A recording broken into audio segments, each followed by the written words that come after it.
या ठिकाणी आलेला आहात. साईबाबा मंदिराचा वर्धापन दिन आहे. कलश पूजनासाठी आलेला आहात. साईबाबांच्या नावाने किंवा त्यांना मुस्लिम करण्याचं जे षडयंत्र होतं त्याच्यावर सुद्धा आपण भाष्य केलेलं आहात आणि साईबाबांच्या वर्धापन दिनी आपण आलेला आहात. काय सांगता? सगळ्या हिंदूंनी साईबाबा मुसलमान होते ह्या प्रचार प्रसाराला बळी न पडता साईबाबांची भक्ती करावी. साईबाबा कट्टर हिंदू होते याची मी प्रमाण दिलेले आहेत माझ्या या व्हिडिओमध्ये.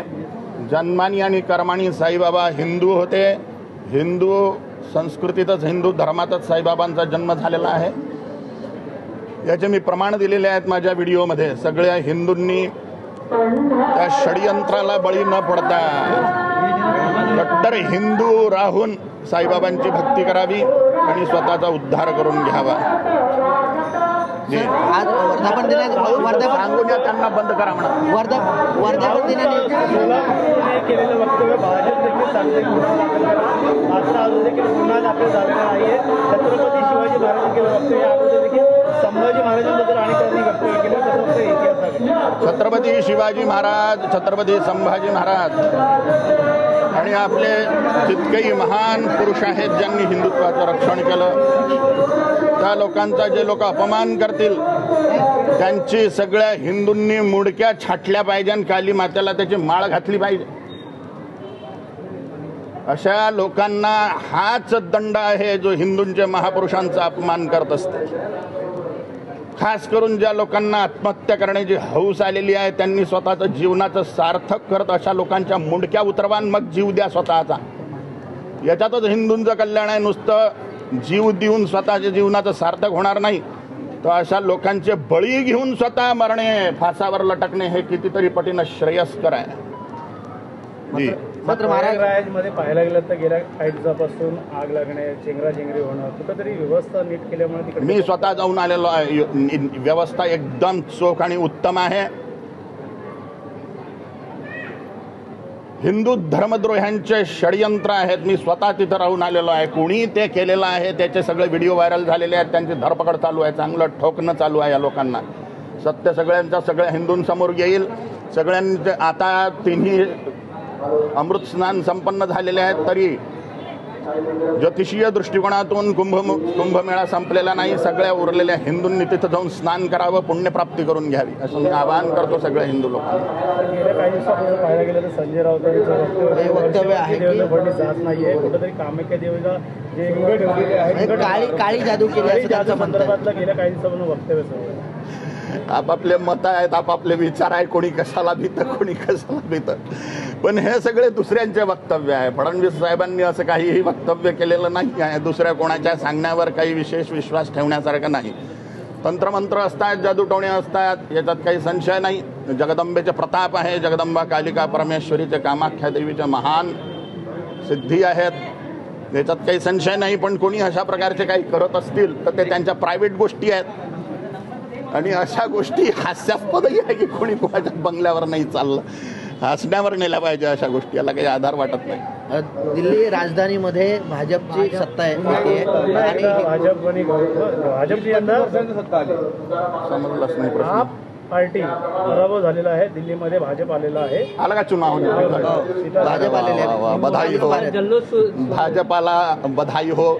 महाराष्ट्रातही भाजपा सेनेची सरकार आहे, बधाई आहे. सगळे हिंदू जागृत होऊन हिंदूवादी सरकार निवडून देत आहेत. सगळीकडे असंच झालं पाहिजे. सगळेच्या सगळे आमदार, खासदार, विधायक, सांसद, पार्षद, वार्ड मेंबर सगळे कट्टर हिंदूवादी संसदेमध्ये, विधानसभेमध्ये, नगरपालिकेमध्ये गेले पाहिजे, ज्यामुळे आपण हिंदू राष्ट्राची स्थापना करू शकू. राजनीतीचं हिंदूकरण करणे आणि हिंदूंनी वोटर बँक बनणे, सडलेला जातीयवाद त्यागून छत्रपती शिवाजी महाराजांच्या धर्मध्वजाखाली एकत्रित होणे हेच हिंदूंचं आद्य कर्तव्य आहे. यामुळेच भारत सोन्याची चिडिया होईल, जगद्गुरू होईल, चक्रवर्ती सम्राट होईल. शिर्डीमध्ये अत्याचार अन्याय खूप चाललेला आहे. 2-3 दिवसापासून हत्या देखील झालेलं. काय वाटतं, कुठेतरी हिंदू खतऱ्यामध्ये? मला जानकारी नाही विषयाची. पण हिंदू खतरे में आहे का? कारण गेल्या अनेक दिवसांपासून हिंदूंवर होणारे हल्ले हे पाहिले गेले. हिंदूच संकटात आहे, हिंदुत्व संकटात आहे. कारण की हिंदू सळकात जातीयवाद चाटण्यात व्यस्त आहे. हिंदूंनी ब्राह्मण, क्षत्रिय, वैश्य, शूद्र हा वर्णवाद, 2378 जातींचा जातीयवाद, 28 प्रांतांचा प्रांतवाद, भाषावाद हा सगळा हाणून जगातले सगळे हिंदू एकमेकाचे सगळे सोयरे आहे असे मानून सगळ्या हिंदूंनी एकीभूत झालं पाहिजे, तरच हिंदू सुरक्षित होईल. नाही तर हिंदूंचा नाश अवश्यंभावी आहे. पाकिस्तान, बांगलादेश, हिंदूंसोबत काय होऊन राहिलं, लाखो हिंदू कापून टाकण्यात आलेले आहेत. तेही भारतात होईल. अलग अलग प्रांतांमध्ये, केरळ, पश्चिम बंगाल आणि काश्मीरमध्ये हे आपल्या डोळ्यासमोर होऊन राहिलेलं आहे. याच्यावर एकमात्र उपाय आहे, कट्टर हिंदूवादी राजा लोकांना सगळीकडून संसदेत, राज्यसभेत, लोकसभेत पाठविणे, राजनीतीत उच्च पदावर कट्टर हिंदूवादी लोकांना बसविणे, हाच एकमात्र हिंदूंच्या सुरक्षेचा उपाय आहे. तर राजकारणात गेल्या काही दिवसापासून हिंदू जननायक असं म्हणलं तर राज ठाकरे असतील, उद्धव ठाकरे असतील, आता विचारांचे वारस खरे म्हणजे शिवसेनेचे एकनाथ शिंदे असं बोललं जातं. कसं बघतात हिंदू? निसंशय जो बाळासाहेब ठाकरे कट्टर हिंदूवादी आहेत तर त्यांचा वारस तोच असणार आहे जो कट्टर हिंदूवादी आहे. शिंदे साहेब कट्टर आहेत म्हणून शिंदेच खरे शिवसेनेचे वारस आहे असं माझं वैयक्तिक मत आहे.